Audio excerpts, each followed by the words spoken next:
So why did you have to get bicep surgery in the first place? So back in June when I was training for the world record block and press attempt, I detached my distal bicep tendon down here, obviously. Came off the bone.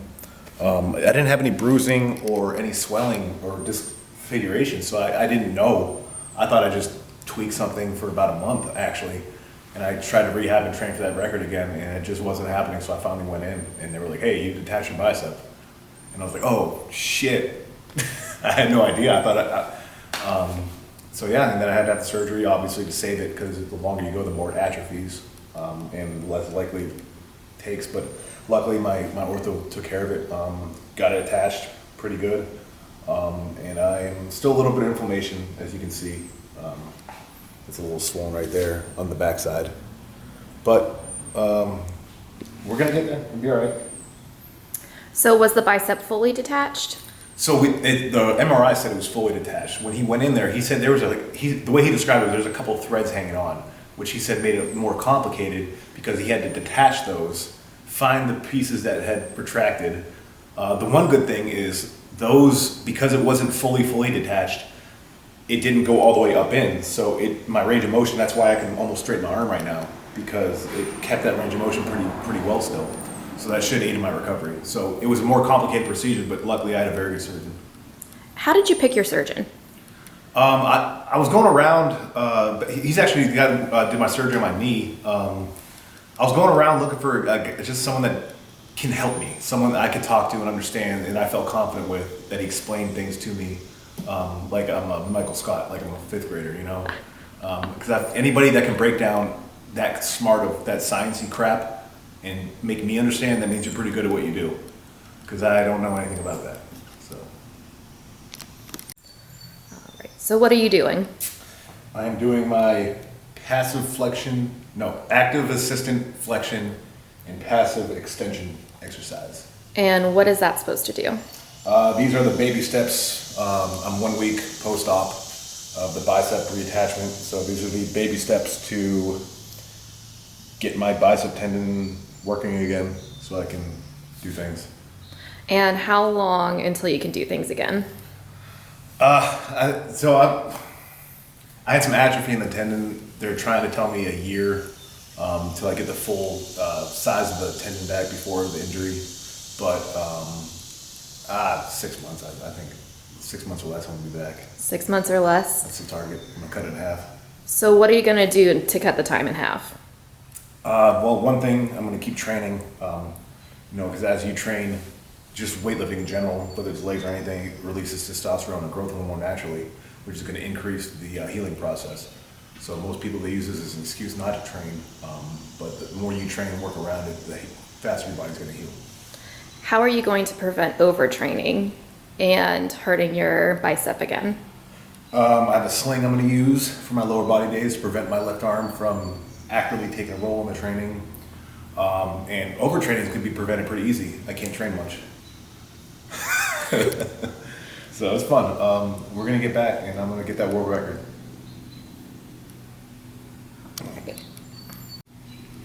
So while you're recovering from this injury, do you have to change your diet or your lifestyle?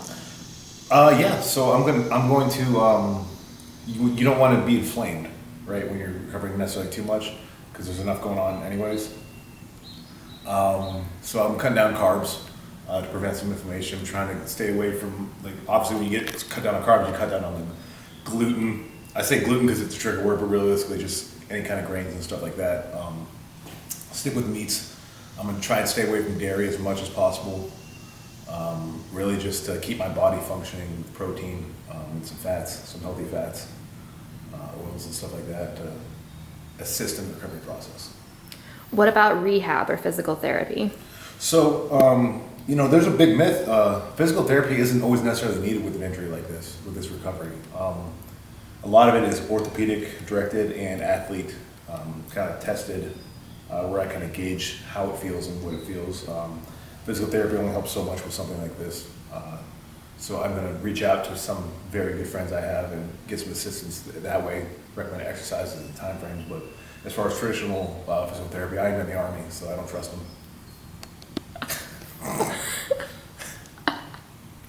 I'm gonna the same way that I always have. I intrinsically motivated. No one ever pushed me to win a world championship or do anything I've done. It's always been self-motivated, and that's what I have. Are you gonna keep growing your beard till you break the world record? No, I gotta shave it by Monday. I have to go back to work.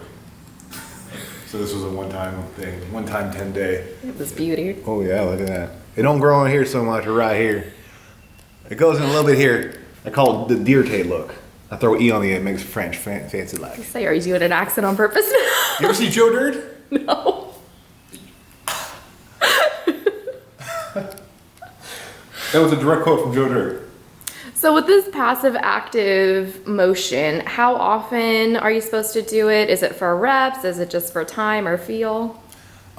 It's a lot of it's for time, not for time, but you want to get 20 to 30 reps a day, something like that. It really varies depending on the person. It's how you're tolerant. Like right now, I don't feel any pain or any discomfort when I do it, so I have no issue just knocking it out.